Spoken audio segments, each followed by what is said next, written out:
This is Fred Beck from Fred Talks Fighting. I'm down at Daley's boxing gym today. It's been a little bit of time since the last caught up with you. I'm joined by Coach Daley in London. It's been about, I think we did an interview after the last Misfits show in May, so it's been a couple of months. When I was renovating here. And now the gym's all done, looking pretty good. Yeah, gym's all done, and I haven't done nothing to do with like influencer world, but I always make time for you. Every time you message me, you go, can I come down? Yeah, of course. No, thank you for having me. The last time getting down to this gym, it was completely there was no equipment. It was completely bare, completely open.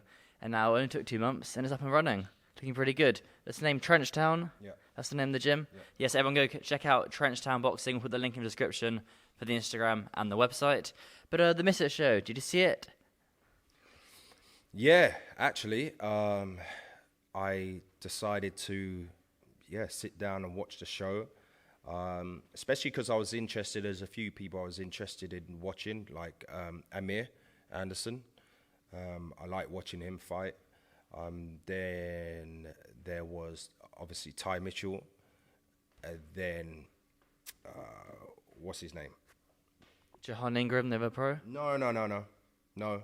Are you hinting towards? The main event, sorry. Oh, Darren Till, Luke Rockhold. Yeah, Darren Till, yeah. They were the main ones I wanted to see. And Salt versus Ferguson, yeah. Oh, we'll start with the main event then. Darren Till knocking out Luke Rockhold in the second round. Did that go the way you thought it was going to go? Yeah, to be honest, I don't know much about the other guy. But yeah, Darren Till, he's, as I said from his last fight, he has decent fundamentals. He's come from MMA background, right? So for him to come over to boxing, yeah, I love his fundamentals, works good behind the jab, he's patient, and that's what we saw on the weekend. He was patient, and then once he landed, that's all she wrote. Was it one of these ones for Darren Till where he looked a little bit weaker in the Darren Stewart fight, and he kind of proved his back with this fight? Yeah, he looked good, I must admit, and the knockout was spectacular. The only downside to that was I was like, why is the referee even counting? He's out cold. There's no need for a count when that happens. Some of the refereeing in that show was a bit funny. Yeah, the referees definitely did steal the show in the wrong way. When the referees are talked about in boxing, or judges, it's never a good thing, to be fair. I guess for that sort of role, it's a lose-lose almost. Because you never get the credit if you deserve if you do it right, but you always get slandered if you do it wrong. Yeah, exactly. But, in boxing, you always have controversy, so... Yeah, it's all part of the game at the end of the day. Anything that stand out to you about Darren Till's performance that you saw a change in compared to his last fight? No, not really. I just think, the knockout, the spectacular KO, I think the longer he does it, the better he's going to be. So if people like Froch wants to fight him, I don't think he will, but if he does, he should get him now because Darren Till is only going to get better. Well, Callow's going up to Nottingham this week, I believe, to go see Froch, have a little meeting to see if he's truly interested. Obviously, you're one of the old boxing heads from the pro scene. Do you reckon he's interested? Is that a possibility? Or is that Cole just getting his name in the headlines? I think more that, I think more Cole just playing it smart. I'll be surprised if he fights him because although Froch is the one with the experience, former world champion and all that, he hasn't boxed in a very long time. And to him, Darren Till is going to feel like a novice, but I feel like Darren Till, as I said, he's got good fundamentals. He knows his way around the ring, and he can bang as well. And Froch is getting on; he's older, shall I say, and he doesn't want to be taking those kind of punches. No, but I guess it's one of those things, like Eddie Hearn said, it's 50-50. You got the guy who hasn't boxed in 10 years, but with all that experience, with a former active MMA fighter. I mean, you would pick Darren Till to be the favourite in that fight, or would you pick Cole? I would pick Darren Till. Mm-hmm. Yeah, not because I think he's better overall than Froch. I just think he'd be fighting Froch at the right time based on Carl Froch haven't boxed in years. He's on the older side, you know. I mean, I'm not going as far as Mike Tyson, but look at when Mike Tyson fought Jake Paul, everyone's like, oh, Mike. Everyone's like, thinking he's going to do it. Oh, Mike's going to knock out Jake Paul. And then look what happened. He just looked a shadow of himself. So you can look good in the gym. You can look good on pads, on bags, and be like, oh, yeah, I feel like my old self again. But then when you're in the ring, it will be a completely different story. And that's what I think, you know. So it's nothing against, like, Carl Froch. I love Carl Froch. He was a phenomenal fighter, one of my favorite fighters to watch. So it'd be interesting. I just feel like he won't fight him, but if he does fight him, it's going to have to be for some big, big money for him to do it, you know? And if it is big money, then who can blame Carl Froch, you know? I don't know. I don't think it happens. I think that Cole had that Cinderella send-off, knocking out George Grove in front of all those people at Wembley Stadium, and I don't think he would come back. I don't see it, but you never know. You never know, indeed. 80,000 people. I know. Imagine how many times that would be said in Fight Week if the fight was made. Even it'd have to be the fight couldn't do Wembley, but it could definitely do the O2. Yeah, definitely the O2 Arena. You never know. Might be Wembley if you can get other stars on there. Yeah, maybe take that back. Maybe I could do Wembley. Yeah. This is a big fight. This is a big, big fight. Anyway, moving down one. Tony Ferguson versus Salt Papi. This surprised a lot of people in a lot of different ways.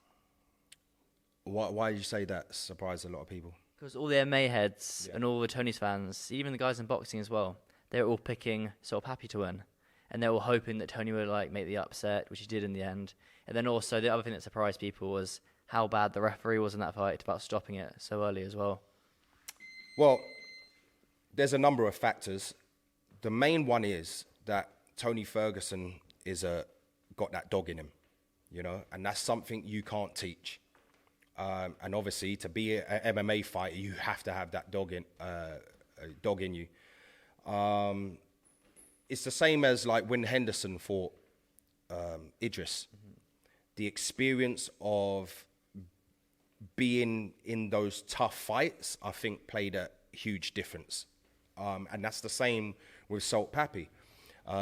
Salt, he just knew how to, use his experience against Salt Papi, take a few to give a few. He had a good engine. When you fight someone with that kind of experience against Salt Papi, even though he's an experienced influencer, experienced fighter overall, he's still learning. So the energy system is going to be different. He knew how to walk Salt Papi down effectively, take a few to give a few, and keep the engine going. And I think it's when it got to the end of round 2, when I saw Salt Papi sit down in his seat, and I see him out of breath, I was like, okay, yeah, now the tide is starting to swing now. Salt Papi had the first good few rounds, but you could see towards the end of the second round, Ferguson starting to get a grip of everything, and he started to take over from there. It was kind of a swing round, I guess, going into the round 3. But would you consider the referee's actions of stopping the fight, would you consider those controversial? Yeah, so I did. I do, should I say. I saw another angle where it looked like, okay, that is the right stoppage. But this is what I think. I reckon the board, whoever controls Misfits, you know, the team, they should get, before every event, the referees that have been selected, they should all get in a room together and they should all discuss the fighters on the show. And there should be different levels of refereeing. And what I mean by that is the more novice ones, let's say, who did we have in there? Joey Essex versus Numero, a clear novice bout. Okay, there were standing counts in that fight, yeah? That makes sense because in amateur boxing, you get standing counts for just one clean shot. Mm-hmm. And the reason why they do that is because for the safety of the fighter. Because in amateur boxing, they're going on to, it's about protecting them and they've got a career ahead of them. So I reckon they should do it based on that, the levels. So like a Joey Essex, that was right, standing counts. And I saw a lot of standing counts on the show with certain fighters. But when it gets to the more experienced people, like Salt Papi, they deserve to carry on that little bit longer to see if they can get out of the situation. We've seen plenty of times in my world, in professional boxing, where the fighter looks like they're out of it, and then all of a sudden one punch changes the fight, and now that fighter is on the verge of getting stopped. One you all can go and check is Diego Corrales versus Castillo. Diego Corrales got dropped twice on the verge of getting stopped. One punch turned it around, and then he finished him off, and then he won the fight. So I just think they should get in a room, brief these referees, so these referees understand what fighter they are refereeing, so they know I can give this fighter a little bit more time. You know, that's a very good idea, actually. Yeah, that's a really good idea. That's what I think, because obviously Misfits do everything properly. You know, down to the weigh-ins, down to the commission, watching you get the hand wraps, you know, choosing the gloves and everything like that. So why not add that to it? Referees go and brief fighters anyway in the dressing rooms. So why don't Mams and the team brief referees? So because these referees are going to be a bit inexperienced to who some of these people are. So give them some info on these fighters. Yeah, I mean, if it was like an early fight on the undercard, and you're with two novice boxers or people who hadn't fought before, or one or two fights, whatever. But when you have a co-main event on a pay-per-view with a former UFC interim champion and a boxer like Swap Papi, who's been in co-main events before, or actually has he? He's fought a bunch of times at Misfits. Yeah. Very, very credible boxer. One of the better boxers on Misfits. Exactly. It seems very, very... It's one of the more frustrating ones. So don't get me wrong. It probably would have swung the way of Tony Ferguson because Salt had broken his hand in the first round. Yeah, that's what I'm saying. The writing was on the wall. I'm not saying Ferguson wouldn't have stopped him because it looked like it was going that way. But at the end of the day, this is boxing. And it's one of the most dangerous sports in the world for a reason, you know? So the people that get in it, you got to have that heart to want to fight through situations like that.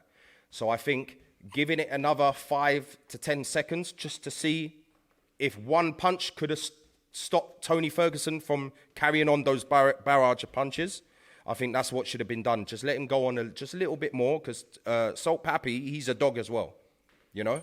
It's not like he shies away from those situations. So give him that little bit of respect where he can carry on. But overall, I thought great fight. Great sportsmanship from both of them as well that I liked. And what people don't understand is him losing to Tony Ferguson is no shame, because he's going to use that experience and take it into the next fights with him. Because Salt Papi is getting better. He's getting better every time. It's just Tony Ferguson, he how could I say? Manned him, you know, like with his experience. That's what got the better of Salt Papi. You've trained fighters that have lost via stoppage. What's some advice you've given them after their loss, which maybe Salt Papi could use after his loss against Tony? Oh, okay, so, fortunately it hasn't happened in pro boxing yet, but I can only go on Kenny, because he's the only one that's been stopped. And like I said to him, and like I would say to any influencer, like I compare it a little bit to amateur boxing. The only difference is amateur boxing it's normal to lose in amateur boxing, by the way. It's a normal thing. It's part of the process of learning. The difference is they're losing in front of 200 people. These influencers are already famous and losing in front of thousands of people in the arena and thousands or millions on TV. So it's a bit more, their ego is a bit more damaged. I feel a bit more embarrassed. Probably feel like it's going to destroy their brand or whatever like that. But they can't think of it like that. At the end of the day, you can't come into a sport like boxing where you've got boxers that have been doing it since 8 years old, 7 years old, going through all the process of the learning before they turn pro, then you can't come into boxing thinking, oh, yeah, you're just going to wipe everyone out. It's not realistic. So I would say just, yes, you're going to be, no one's saying don't be sad. No one's saying don't be angry. No one's saying, you know, that you feel like you're going to be depressed for a little while. But it's how you bounce back. And how you bounce back is getting back in the gym with your coach and going over the mistakes. And it's not even about going over the mistakes. Yes, you go over them, but it's part of the process because they're inexperienced. So it's about continuing to develop with your coach every day, day in, day out. And I think if you want to do this as well, they can't go... YouTube, their other platforms or whatever they got doing, obviously that's their priority. I'm not saying that. That's how they got into this situation in the first place. That's their priority. But they've got to make a sacrifice between doing that and dedicating themselves to boxing. You can't go and do that and then not box for like 2-3 months, 4, 5, 6, 7, 8, 9 months, and then think you're going to be good at it. It's not going to work. Takes time. Takes a little bit of time. As in anything. Just moving down then to the third fight from the main event. The first ever Misfits MMA fight between Dillon Danis and Warren Spencer. Did you enjoy it? I didn't get a chance to enjoy it. It was over in like 15 seconds. You know what, though? I look at the small details. Even though in those 15 seconds, you can go and look it back, yeah? Dillon Danis got caught with a shot, yeah, that rocked his head back. Right. So I think it's a good idea that he is doing MMA because boxing, if he comes up against anyone good in boxing, he's not going to do that good. Mm-hmm. You know what I mean? So, for example, if he boxed Darren Till in a boxing fight, Darren Till's going to beat him up. You know what I mean?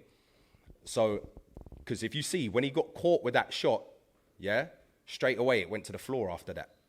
And then that's where he's an expert. Mm-hmm. And it was done. So, yeah, that's all I can say on that. Would you imagine they would make, I know Mams said before, Tony Ferguson versus Dillon Danis, that Mams wants to make, and I think both fighters are open to it. Then you've got Tony Ferguson coming out and saying he's happy, he doesn't go back to MMA, and he's very happy in boxing. So you'd make Tony Ferguson versus Gibb, because Tony Ferguson is Gibb's mandatory. In Tony's position right now, do you think you'd go do that MMA match against Dillon, or would you do the fight against Gibb in boxing? Well, firstly, money talks. Mm-hmm. But if you take money out of it, he's transitioned to boxing because he wants to have a go at boxing. Mm-hmm. So I would expect he would stay on that path of doing boxing and not going backwards to MMA when he's just got out of MMA. Mm-hmm.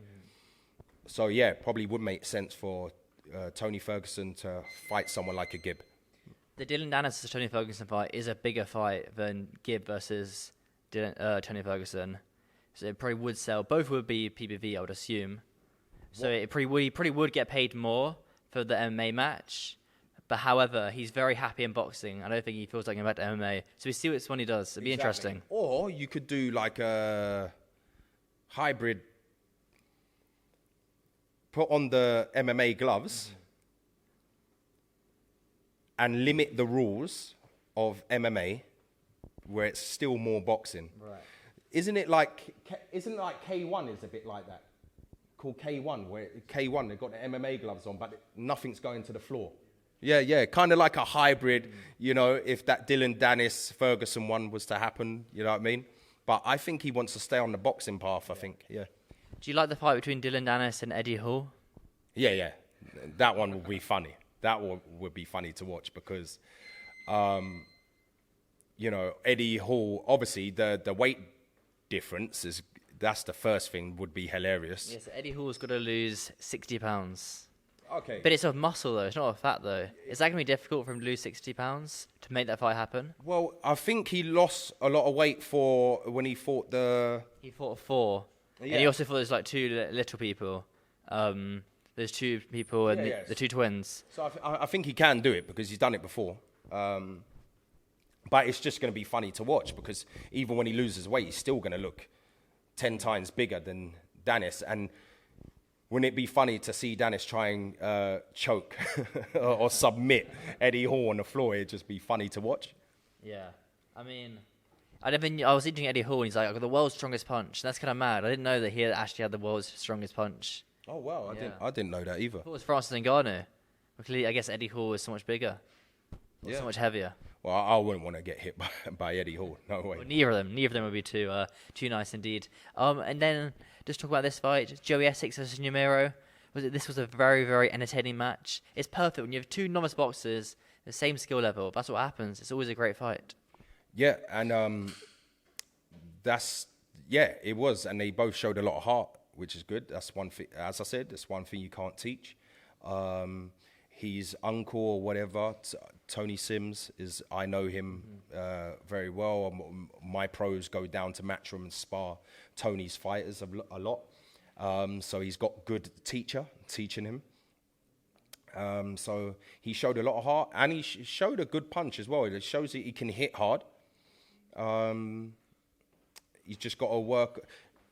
I wouldn't even say, because obviously he would have worked hard. I know what Tony Sims is like when it comes to the training in that gym. They don't mess around. But I think he just needs to get used to fighting fit. Because it's totally different sparring to being under the lights in front of thousands of people. It uses a different energy system with the nerves and the adrenaline and all that. And I think that kicked in when he was in the gym, so in the ring that night. So that's why he couldn't throw, sometimes standing there and couldn't throw any punches. You know, he was gassed. Did the right man win?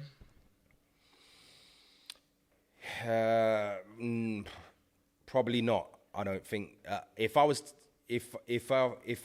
Because they both showed heart, I'll just settle on a draw. And both had something like 8 ounces as well. 8 counts, didn't they? 8 ounce. Both had standing 8 counts. Oh, so both had standing 8 counts. Yeah, exactly. So I think those guys in 8 ounces. Wow. Yeah. I think a draw. Is all right. Yeah. But you know what? What weight is Joey?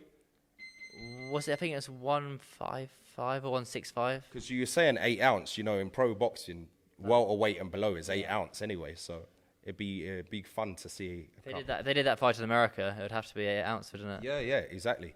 But you can't ask for any more for his first fight. He showed a lot of heart. There was a point where he stood in the middle of the ring and it was like, come on. You know what I mean? He threw a couple of big shots as well. Standing count. He got a standing count. So for Joey's first fight is pretty impressive. As I said, as he gets more experience, he'll learn how to manage the energy system because it's different to sparring.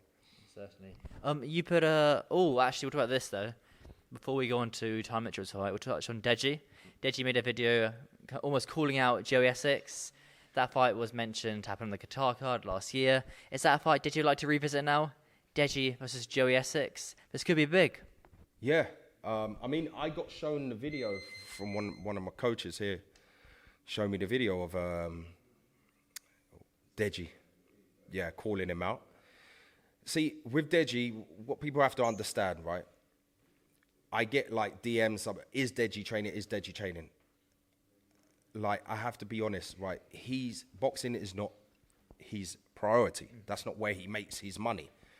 It's just pocket money for him on the side. That's not where he makes his money.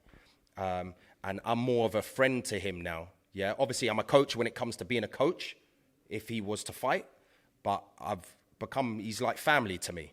So I understand him and I understand what he wants and what he doesn't want, and I get it. So I stopped a long time ago trying to force him to like really focus 100% on just boxing. Obviously, when he gets a fight, I want him to concentrate 100%. But I mean, when he hasn't got a fight, I don't expect him to be here every 2 minutes because I get it now. I get it. He's not a boxer, you know. So I understand him calling out Joey Essex. You got to remember, he fought Floyd Mayweather. Mm-hmm.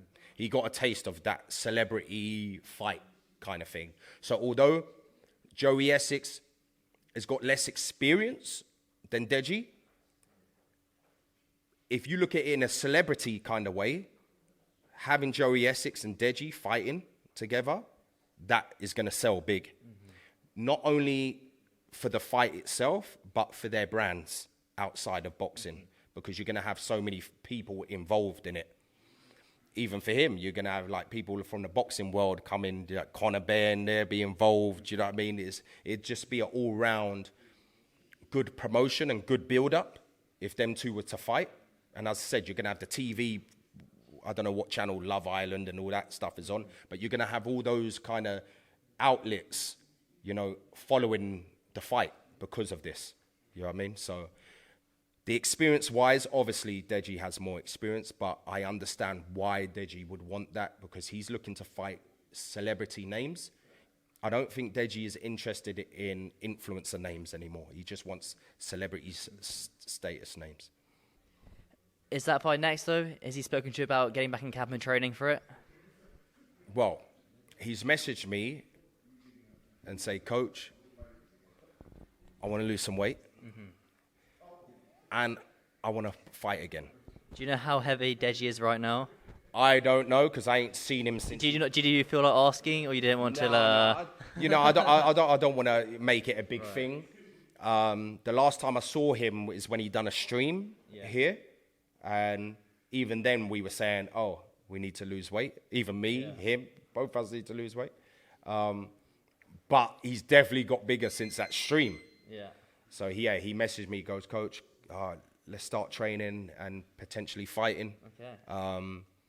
And then obviously after that fight, the Joey Essex thing, he was like hyped about fighting. Because you know, when he was meant to fight him before, he was so excited. Oh, really? He had so much stuff planned, no joke. He had so much behind the scene training planned because he was excited to fight like a celebrity name. Was Dawood Savage not a celebrity name? As soon as Dawood was announced, everything went downhill. Everything went downhill.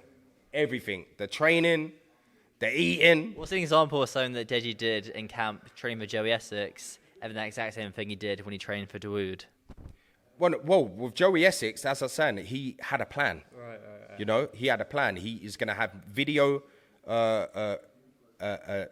media in the gym following his camp, and he was going to make it like a proper series of like training for Joey Essex and get so many people involved, you know. Yeah, but as soon as it was Dawood, he had no motivation for Dawood. He knew he could beat him just with his eyes closed. He had no motivation for Dawood. So Joey Essex will get him out of bed. I would imagine it'll probably go this way. Deji will need time to lose that weight. And I would say Deji's still a few levels above Joey Essex. So I'd say Joey Essex, my prediction of this is Joey Essex probably have one more fight. Yep. Let Deji lose all that weight. Yep. And then they'll fight in Joey's third fight, Misfits. And I think Joey's got a free fight contract. It would be a 3-fight or 5-fight contract at Misfits. So that's what I would predict will kind of be the future. Would you agree with that? Yeah. That sounds fair. As long as they don't leave it too long in between everything. Maybe he might do the Numero rematch. Yeah. And then he can fight Deji after, get Deji in the ring. Do you think there'd be one more show before Christmas? I would assume Joey will probably fight in the January show. Which means probably May time for Deji. Yeah. That makes sense. That's my prediction anyway. But no, who knows? It could all go out the window. You never know, indeed. Just one last thing on the card. Ty Mitchell's performance. You also put a thing on your Instagram story saying you do not think Ty Mitchell will be a world champion. What makes you think that? Oh, so because the reason why I'm saying it because I don't know what he wants. I'm not his friend or anything like that, so I don't know. When he says world champion, what I'm confused about is it meaning like full professional boxing world champion, or is he Misfits world champion? I believe so, yeah. So that's what I'm confused about. Is it? He means he wants to be like a WBC, WBA, IBF. Okay. World champ. And what weight is he? Light heavy? Yes. Light heavy. So light heavy. The reason why I say that is because that's Beterbiev, that's Bivol, and he ain't beating those two, and that's not disrespect. He probably would think that himself as well at this stage. If Beterbiev is removed because they're old, and Bivol is out of the equation, Could he have a chance to be a world champion? Yes, he can. Does he need more fights like he did on the weekend? Yes, he does, because that would give him more experience, you know? I think that would have done him well, fighting someone like... Because I think that guy had way more experience, right? Yeah, a lot more. I think he had a lot of 18 pro fights or something like that. And you could tell as well, going into the second half of the fight, you could see the experience coming through from the other guy. I would have thought, because that's the first time Ty Mitchell had done more than 4 rounds, that Sean, who Ty Mitchell was fighting, would have put it on him and piled the pressure a lot more on him after round 4. But he didn't. He left it a little bit later in the fight. So I found that bit a little bit confusing. Yeah, and that's why Ty Mitchell got the nod, because he started a little bit too late. Do you know It was what I only mean? a 10-round fight, so... Yeah, I mean, if it was a draw, I don't think anyone would have argued, because it was a game of 2 halves. But yeah, I think he just about got the decision based on the other guys starting a bit too late, you know? But, you know, he just has to have more spars where it's like 10s and 12 rounds, where he's getting used to the pace. And a great fighter knows how to go through the levels. So maybe he can work on going through the gears better as the rounds go on, instead of starting off too fast, you know, especially if he's doing 10 rounds. With 10 rounds, 12 rounds, you've got to go like this. You can't just go like that straight away. And that's what the other guy done. He went like that. He just started it a little bit too late. But yeah, Ty Mitchell was very talented, slick. I know his dad, so he's getting trained well. Yeah, what I want to say is, like, hold off on the world champion stuff. Just work fight by fight and let it just happen. Okay. Do you know what I mean? Because we're talking about Beterbiev and Bivol, you know? And that's no disrespect to any light heavyweight, not just Ty Mitchell, but Bivol and Beterbiev, they're the ones. And Benavidez as well. Yeah, all killers. Yeah, because at the very top. There's no point me being not real with you, you know. And Ty Mitchell is a great boxer. Just keep improving, keep learning, get used to those 10s and the 10 rounders, the 10, 12 rounders. And yeah, then who knows where it takes him. Certainly. And just staying in the pro scene for just a minute, last question. Jake Paul versus Gervonta Davis on Netflix in November. Your thoughts on this fight? Yeah, again, I'm not one of these people in the professional boxing world that's going, why is Gervonta Davis fight Jake Paul? It's a disgrace, blah, blah, blah. This shouldn't be happening, blah, blah, blah. Shut up. Because if anyone's getting that kind of money chucked at them, anyone's going to do it. Do you know what I mean? If someone chucked me money right now to fight, and I'm happy with that check, I'm going to fight. Anyone's going to fight. And I honestly think Gervonta Davis is taking a mental break from professional boxing. I don't think he's retired. I just think he's taking a mental break from the sport. He's been doing it since he could walk, you know? It's a bit like when Floyd Mayweather took 2 years off before, and then he come back and fought Marquez. He took 2 years off from the sport. So I think he's taken some time away from pro boxing.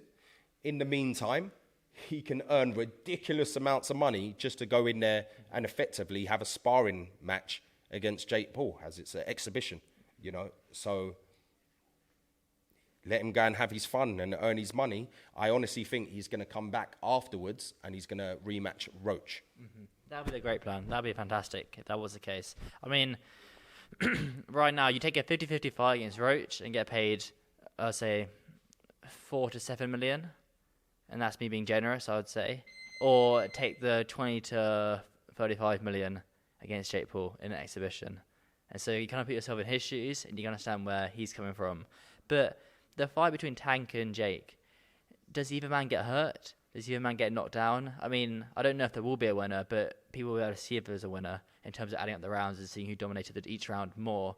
But does either man get hurt? Does a guy get knocked down? How does the fight play out? Oh, got to be careful. I might get an email from MVP getting sued here. No, I'm joking. I think it's hard to say. I hope it is like they don't hold back. And why would you anyway? Like, Jake Paul has got the weight advantage, and Gervonta has the experience, so it kind of evens itself out. But can Jake just bully Tank in that fight because he's so much bigger? Realistically, yes, he could bully him, but again, this all comes down to the experience as well. Because there's one thing saying, oh yeah, I'm bigger, I'm going to bully him, but can you apply it though? And that's where the experience comes in. And I just want to mention, Gervonta Davis, in America, these fighters, they spar at any weight. Yeah, when you're talking about doghouse and all that, don't think they haven't sparred people that is way bigger than them. That's just their mentality in America, you know? If they want to spar, they spar. They don't really care about weight, you know what I mean? Especially someone like Gervonta Davis, he won't care, you know what I mean? And a lot of fighters do that anyway. They spar bigger people to help with the weight, to make them stronger. They spar people lighter than them to make them quicker, do you know what I mean? So I don't think the weight's going to be an issue whatsoever. So if you had a prediction for the fight, who would you pick? Gervonta Davis, obviously. This is what he's going to do. He's going to use his experience. If anyone wants to know how he's going to fight Jake Paul, go and watch Gervonta Davis versus Frank Martin. He's going to walk him down with a high guard, forcing Jake Paul to throw punches when he doesn't want to, and get him tired. Another reference, Floyd Mayweather versus McGregor. Forcing McGregor to throw punches when he doesn't want to. And then when he gets tired, that's when Gervonta Davis will start unloading punches. Gervonta Davis does not throw unless he has to. That's his style. He will wear you down first. So he will go with the high guard, make you punch, they come off his gloves, then he'll move his head a few times, make you miss, and he'll keep walking and doing that round after round until bang, he sees that you're tired, then he goes in for the kill. Can Gervonta Davis still knock out Jake Paul in 12-ounce gloves? Yeah. He can. Yeah, I think so. But the word exhibition is making me obviously feel like it will be more like a sparring session with a few moments where they are going at it, but more for entertainment purposes.